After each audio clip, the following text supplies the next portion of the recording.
반대 4명입니다. 기사 보시죠. 추경호 체포원 국회 통과, 계엄 1년 만에 구속 기로에 섰다라는 소식입니다. 계엄 해제 표결을 방해했다는 혐의를 받고 있는 추경호 국민의힘 의원, 당시 원내대표였었죠.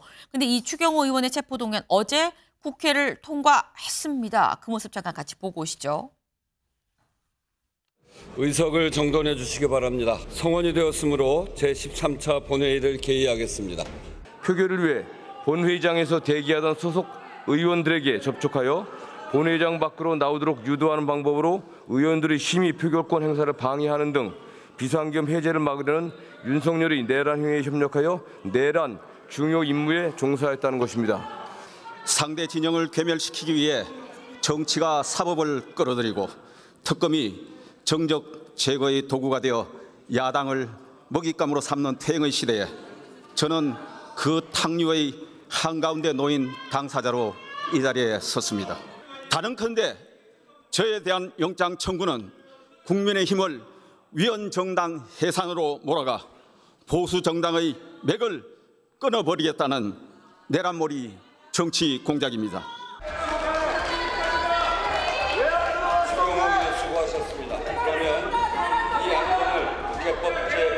국회의원 추경호 체포 동의안은 가결되었음을 선포합니다.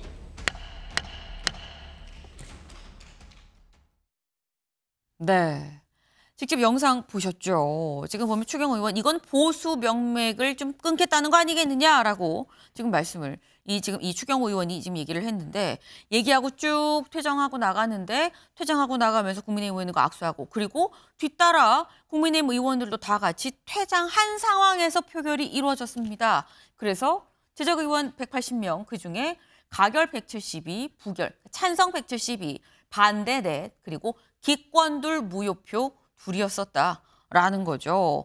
근데 국민의힘이 다 퇴장을 했는데 근데 반대표, 기권, 무효가 나왔어요. 지금 반대표가 일단 4명, 기권 2, 무효 2, 한 8명 정도는 찬성이 아닌 표를 던졌다라는 건데 개혁신당 아니야라고 생각을 할 수 있죠. 근데 또 개혁신당 관계자는 뭐라고 얘기하느냐. 네, 소속 의원 3명 중에 반대표를 던진 의원은 또 없다라고 오늘 또 조간에 또 나왔습니다. 그렇다고 한다면 국민의힘 말고 민주당, 혁신당, 개혁신당, 민주당, 혁신당, 개혁신당, 기본소득당, 정의당 정도에서 반대 넷에 기권 둘, 무효 둘 8명의 어떻게 보면 이탈표가 나왔다고 봐야 되는 건데 윤영걸 대표님, 누가 반대한 걸까요? 아무래도 뭐 민주당이나 뭐 군소정당, 네. 군소 위성 여당 뭐 이쪽에서 좀 나온 거 아닌가. 개혁신당은 안 던졌다 그러거든요. 안 던졌다 그러니까 뭐 안 나온 것 같아요. 제가 보니까 민주당 내에서 좀 나온 거 아닌가. 뭐 부결이 4표, 기권이 2표, 무효 2표니까 제가 보기에는 추경호 의원이 그 내란 뭐 공조한 그 혐의로 지금 구속영장을 임박했는데 네. 이게 그때 부결된 거 아니거든요. 비상계엄 해제안이 국민의힘이 가세해서 통과가 됐거든요. 그래서 그때 면책특권 문제도 있고 그거를 내란 공조로 하는 게 그게 맞느냐 뭐 이런 동정론이 민주당 내부에서도 좀 있었던 거 아닌가 뭐 이런 생각이 좀 들어요. 역대 그 체포동의안 투표로 보면은 2023년 9월에는 이재명 그때 당 대표 그때 단식 투쟁 와중에 해서 29표가 그 반대표가 나왔어요. 그때 찬성표가 나왔죠. 찬성. 그래서 아주 그 상당히 반란표 때문에 시끄러웠거든요.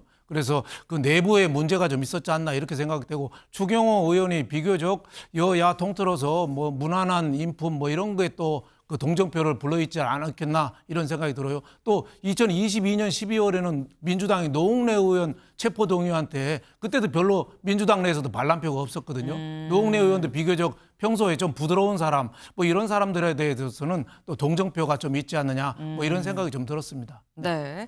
어쨌거나 개혁신당이 안 뽑았다고 하면 민주당이나 이제 보면 여권에서 뽑았다는 건 이 반대표를 던졌다라고 하는 건데 그렇다고 하면 이 민주당에서 아마도 반대표가 나가지 않았겠느냐라는 말씀을 지금 하셨어요.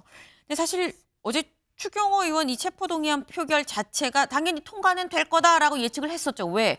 과반이 찬성하면 통과되는 건 민주당만으로도 이미 과반이기 때문에 당연히 통과다. 근데 관건은 구속영장의 발부가 되냐 마냐였었죠. 조선일보 기사 같이 볼까요?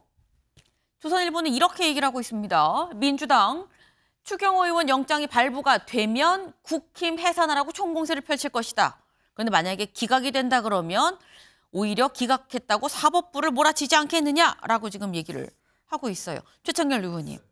이렇게 따지면 보수 제1정당 해산 위기 또는 사법부 해체 위기 둘 중에 하나다라는 게 조선일보의 시각인데 동의하십니까? 사법부에 대해서 상당히 비판적인 입장을 취할 거예요. 만약에 영장이 기각된다면. 지금 이제 민주당의 입장은 사법부에 대한 상당한 불신을 보이고 있고 아닌 게 아니라 언제부턴가 사법부가 물론 사법부를 존중해야 되겠습니다만 사법부가 뭔가 국민의 불신을 좀 잃어가는 측면이 없지 않아 있긴 있어요. 사실 여러 가지 얘기가 나오고 있습니다. 뭐 사법행정위원회를 만들겠다는 거 아니에요. 지금 법원행정처 폐지하고 이런 얘기도 나온 상황인데 관건은 이제 추경호 의원에 대한 영장이 기각될 거냐 발부될 거냐의 문제인데 어쨌든 계엄 당일날 지난해 12월 3일 날 말이죠.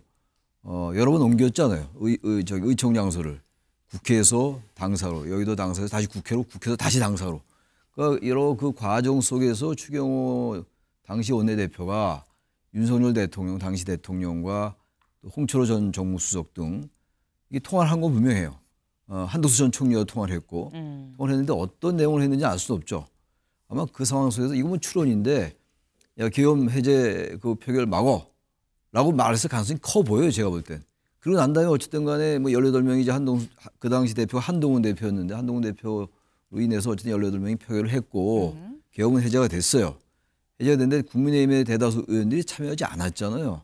제가 볼 때 이건 상당히 중대 범죄라고 좀 봐요.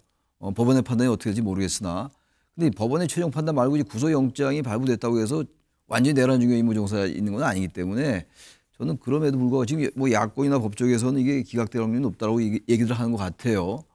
그럼에도 불구하고 뭐 글쎄요 도주 염려는 없다고 합니다겠습니다만 전 증거인멸이라든지 중대범죄라는 측면에서 볼 때 영장이 발부될 가능성을 배제할 수 없다라고 저는 생각합니다. 네. 지금 일단 사안 자체가 좀 중대하고 도주의 우려는 없지만 증거인멸의 우려는 있지 않겠느냐 때문에 이건 좀 이 영장이 발부될 필요가 나는 있다고 본다라고 지금 말씀을 하셨는데 근데 노련함의 대명사로 불리는 정치구단 또 박지원 의원이 있죠. 박지원 의원은 이렇게 얘기를 했습니다. 뭐라고 얘기를 했느냐. 가결은 되는데 그러니까 체포동의안은 통과가 되는데 추경호 의원은 증거인멸 우려가 없고 도주의 우려가 없다는 걸로 꼭 기각이 될 것 같다. 나도 내 예측이 틀리면 좋겠어요. 라고 얘기를 했다라는 거죠. 그 추경호 의원 구속은 안 될 것 같은데 라고 지금 박지원 의원은 보고 있어요. 이경민 변호사님. 구속은 아닌 겁니까? 어떤 가능성이 높다고 보세요? 저도 조심스럽지만 기각의 가능성이 좀 더 높지 않을까 이렇게 생각을 하고 있고 네. 우리가 이제 계엄 당시의 그 모습을 봤을 때 뭐 계엄군이라든지 뭐 국무위원들은 국무회의를 통해서 이제 어느 정도 일정 가담을 했다라고 볼 수 있는 그런 모양 자체는 만들어졌지만 네. 추경호 의원 같은 경우에는 사실 원외에서 어떻게 보면 이제 국회에서 당사로 다시 국회에서 당사로 이렇게 이제 장소를 이동을 하면서 이제 계엄 해제를 표결하는 데 있어서 어느 정도 방해를 지연을 시켰다. 이런 부분에 대한 정황이 지금 있는 것이라서 이 정황만으로 구속을 하기 위해서는 더욱더 면밀한 증거가 좀 필요한 편이거든요. 근데 지금 우리가 이제 언론을 통해서 알려진 바로는 통화 기록은 있는데 네. 근데 통화 기록에서 이제 그 나아가서 통화 내용까지는 확인이 되지 않거든요. 통화를 했다는 당사자들도 뭐 윤 전 대통령도 뭐 미리 말을 해주지 못해서 미안하다라는 취지로 이제 어느 정도 또 해명을 하는 듯한 발언을 하고 있어가지고 그래서 여기서 더 나아가서 구속까지 하려면 이 이외에 다른 관련자들의 진술이 나와주거나 아니면 추경호 의원의 뭐 휴대폰에서 다른 뭐 텔레그램 메시지나 이런 부분들이 복원이 됐다라고 했을 때 네. 그런 부분들이 뒷받침이 되면 영장이 발부가 될 가능성이 높아지겠지만 설령 그런 게 없고 지금까지 알려진 대로 그대로만 해서 만약에 영장이 청구가 돼서 이제 실질 심사가 된다라고 할 것 같으면 네. 그러면 조금 방어권을 일단은 보장을 해주고 아마 재판으로 가서 그 혐의 유무를 가리게 되지 않을까 좀 그렇게 보고 있습니다. 지금 말씀은 특검이 사실상 살짝 숨겨둔 마지막 킥 하나가 있으면 모르겠는데 지금 알려진 정황만으로 따졌을 때는 사실상 기각의 가능성이 좀 높아 보인다라는 얘기예요. 근데 아까 이 조선일보 이 제목에 보면 그렇죠. 영장이 기각이 되면 사법부가 아마 압박을 또 세게 받지 않겠느냐라는 이런 얘기가 지금 나오고 있습니다. 결국 국민의힘 해산 총공세 말고 기각된 사법부를 몰아치는 이런 상황으로 가지 않겠느냐라는 건데, 근데 발부가 되면 국힘 해산 쪽으로 확 기우는 거거든요. 그래서인 건지 어제 있었던 의원총회에서 이런 얘기들이 나왔다고 합니다. 직접 들어보시죠. 당내 일각에서 무슨 사과를 몇 번씩 하느냐 이제 이런 반론이 있는 걸 잘 알고 있습니다. 그러나 5번을 하면 어떻고 100번을 하면 어떻습니까? 국민께 가 닿을 때까지 계속해서 진심을 담은 사과와 반성이 있어야지 된다고 저는 생각합니다.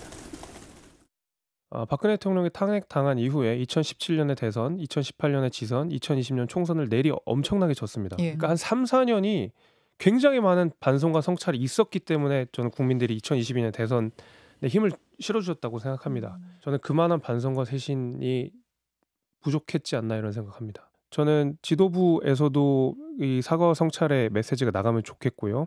그게 안 된다고 한다 그러면 의원들이 개별적으로 목소리를 내는 것도 저는 필요하다고 봅니다.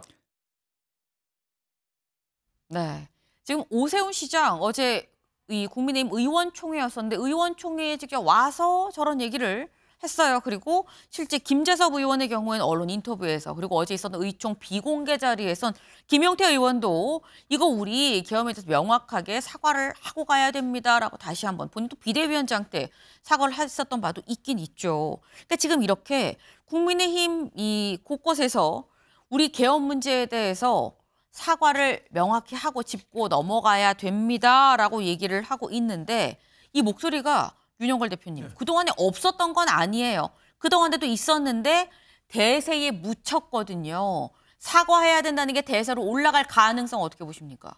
계속 뭐 이슈가 되지 않겠나 싶어요. 특히 저 추경호 전 원내대표에 대한 영장 실질심사 구속 여부 결정이 하필이면 12월 3일입니다. 12월 3일 날이 어떤 날입니까? 작년에 비상계엄 한 날이잖아요. 그쵸. 그때 해필이면 또 장동혁 대표가 된 지 또 딱 100일 되는 날이에요. 뭔가는 움직여야 되는 날이에요. 그래서 구속영장이 집행이 돼서 또 그 정당 해산을 추진되는 거, 정당 해산은 저는 안 될 거라고 봅니다. 왜? 헌법재판소에서 9명 중에 6명이 돼야 되고 통진당처럼 그 당 강령에 그 여러 명이 좀 관여가 되고 해야지 되는데, 추경호 의원 1명 때문에 정당 해산은 안 된다고 보는데, 그럼에도 불구하고 앞으로 지방선거라든지 총선이라든지 대선을 대비하려면은 사과 안 하고는 갈 수가 없어요. 왜 계엄의 강을, 비상계엄의 강을 안 건너려고 그러죠? 꽝꽝 얼으면 강 건널 수 있습니까? 가다 얼어 죽어요. 더 추우면. 지금 더 얼기 전에 빨리 건너야 됩니다. 그래서 저는 당 대표도 그렇고 왜 현실을 저렇게 모르는지, 사과를 국민이 원할 때까지 해야 됩니다. 엎드려서도 해야 되고 뭐 머리 박고도 해야 되고 끝까지 사과해서, 우리는 윤 대통령 사과를 모르긴 했지만 그래도 어떻게 책임에 자유로울 수 있겠습니까? 전 석고대죄하고 100배 사죄해서 국민의힘이 필요하면은 당 이름 바꾸는 것도 맨날 뭐 이름만 바꾼다고 간판만 바꿔단다는데, 전 당 이름도 좀 바꿔야 될 것 같아요. 자꾸 일반 시민들이 국민의 짐이라고 그러잖아요. 그러니까 국민의힘도 당 이름도 바꾸고 모든 걸 좀 바꾸고 해야 되는데, 지금 당이 가는 거는 지금 자꾸 거꾸로 가고 있어요. 그 지방선거 그 비중도 당심 비중을 지금 70%로 올린다잖아요. 민심 비중을 올려야 되는데 지금 거꾸로 가고 있어요. 국민의힘이 걱정이 많이 됩니다. 이재명 대통령 저 사법 리스크 독주에 어떻게 보면 그걸 받아막지 못하는 가장 큰 이유가 비상계엄하고 단절을 못하는 거 가장 큰 원인이다. 저는 이렇게 보고 있습니다. 네. 지금 민심이 꽝꽝 얼었다. 더 얼기 전에 빨리 계엄의 강 이거 건너야 된다라고 말씀하셨어요. 국민들이 이제 됐다라고 할 때까지 100번이고 1000번이고 사과를 해야 된다. 죄송하다라고 해야 된다라고 말씀하셨는데, 사실 말씀드렸죠. 오세훈 시장, 뭐 김재섭 의원, 김용태 의원은 그 전에도 쭉 얘기를, 사실 그런 주장을 사과해야 된다고 얘기를 해왔었던 사람들이긴 합니다. 근데 이번엔 원로 중에 원로죠. 이명박 전 대통령도 나섰어요. 이명박 전 대통령 뭐라고 얘기를 했느냐. 계엄 1년에, 당장 다음 주죠. 국민들한테 미래로 나가는 모습을 보여야 됩니다. 무슨 얘기냐. 과거와의 절연이 필수적이다. 여기서 말하는 과거라는 건 윤석열 전 대통령을 얘기하는 거 아니겠느냐. 윤 전 대통령과의 절연이 필수적이다라는 취지의 얘기를 국민의힘 당 지도부에 전달을 했다라는 거죠. 최창렬 교수님, 그동안 얘기해왔던 어떤 뭐 소신파라고 얘기를 해야 될까요? 이런 의원들의 이 일부 말 말고 이명박 전 대통령이 나섰다고 한다면 이번엔 좀 뭔가 변화가 있을까? 어떻게 전망하십니까? 그래서 당 소장파 아까 이제 화면에서 봤습니다만 네. 김재섭 의원이나 뭐 김용태 의원 같은 사람이야 저런 목소리를 내왔는데 네. 당이 참으로 이상한 게 소장파 의원들이 저런 목소리가 너무 안 나와요. 앞서 이제 윤 대표님 충분히 말씀하셨으니까 중언은 안 하겠는데 이명박 전 대통령도 저렇게 얘기를 하고 있단 말이에요. 그렇다면 저거는 계엄에 대해서 사과는 당연히 해야 되는 것이고 뭐 사과 정도가 아니라 사과도 사과 나름이에요. 어떤 단어를 쓸 것인가, 어떠한 마음을 할 것인가의 문제입니다. 계엄에 대한 사과 몇 번 했죠. 하긴 했는데 그걸 사과로 받아들일 사람이 몇 명이나 되는지 모르겠어요. 정말로 그때 지난해 12월 3일의 비상계엄은 대한민국의 역사와 민주주의를 45년 전으로 후퇴 퇴행시킨 것이다. 그리고 그런 후보를 대통령으로 만든 우리 정당이 잘못됐습니다. 라고 얘기하고 일절 단설 달면 안 돼요. 거기 또 입법 독재 얘기하고 그 당시에 야당인 민주당을 비판하고 이건 사과가 아닌 거예요. 아무리 그렇다고 해도 군을 국회에다가 침범시킨 건 계엄법은 물론이고 헌법에도 나와 있어요. 정확히 그렇게 하지 말라고. 계엄의 요건이 타당하다 하더라도 그렇게 하면 안 되는 것인데 했단 말이에요. 근데 그리고 계속 윤어게인 얘기하고 있고 여전히 단절 못하고 있고 그러니까 드디어 이제 이명박 전 대통령도 나선 건데 그럼에도 불구하고 저는 12월 3일 날 이게 정말 또 마침 장동영 대표 취임 100일이에요, 그날이. 그래서 추경호 원내대표의 영장 발부 여부가 그때 어간에 나올 거 같고 이런 상황이에요. 아주 12월 3일에 여러 가지 지금 이슈가 겹쳐있는데 제가 왜 이렇게 그런 메시지가 나오지 않을 거라고 보는 이유가 100일, 취임 100일 날 장동영 대표. 지금 추경호 전 원내대표의 지금 이 체포동의안 때 장동영 대표가 뭐라고 했냐면 79년도에 박정희 전 대통령 그때 그 엄혹한 독재에 저항했던 김영삼 당시 신민당 총재의 제명에 비유를 했어요. 이게 도대체 인식을 알 수가 있는 거예요. 어떻게 상상이 안 가는 거 아니에요? 계엄에 대해서 반대했던 김영삼 대통령, 김영삼 그때는 의원이었습니다. 김영삼 의원에 대한 제명을 계엄을 동조하는 듯한 여기 체포동의안 가결된 거에 비유를 하냐고요. 아무리 같은 편을 든다고 하더라도 다른 말로 얘기를 해야 되는 거 아니겠어요? 그런 걸로 볼 때 국민의힘은 저 원로가 나섰다 하더라도 인식 자체도 그렇고 아마 전략적으로 그게 유리하다고 보는 것 같아요. 대단히 잘못된 인식을 하고 있다고 생각하고 계엄의 바다 탄핵강 건널 가능성이 별로 없어 보인다. 그러기 때문에 아마 추경호 원내대표의 그 영장이 만약 발부되면 제가 봐도 발부될 가능성이 높지는 않은데 아까 발부될 가능성을 배제할 수 없다고 얘기했던 것이고 그렇다 하더라도 아마 위원정당 얘기를 계속 할 거예요, 민주당. 그 명분을 제공하고 있어요, 국민의힘이 지금 자꾸. 네. 지금 최창렬 교수님은 그래서 장동영 대표가 글쎄 계엄 1주년 된다고 해서 딱히 미래로 나아가는 발언을 할 것 같지 않다. 내 전망은 그렇다라고 말씀을 하셨는데 사실 장동영 대표가 그동안 한 얘기가 아마 민주당은 우리가 고개를 숙이면 목을 부러뜨리고 허리를 숙이면 허리를 부러뜨릴 거다라고 얘기를 했었던 바가 있긴 있죠. 이런 얘기 중에 과연 다음 주에 있을 12월 3일 1주년 때 어떤 메시지가 나올 것이냐 여부가 주목이 될 수밖에 없어 보입니다. 다음으로 좀 넘어가 볼까요?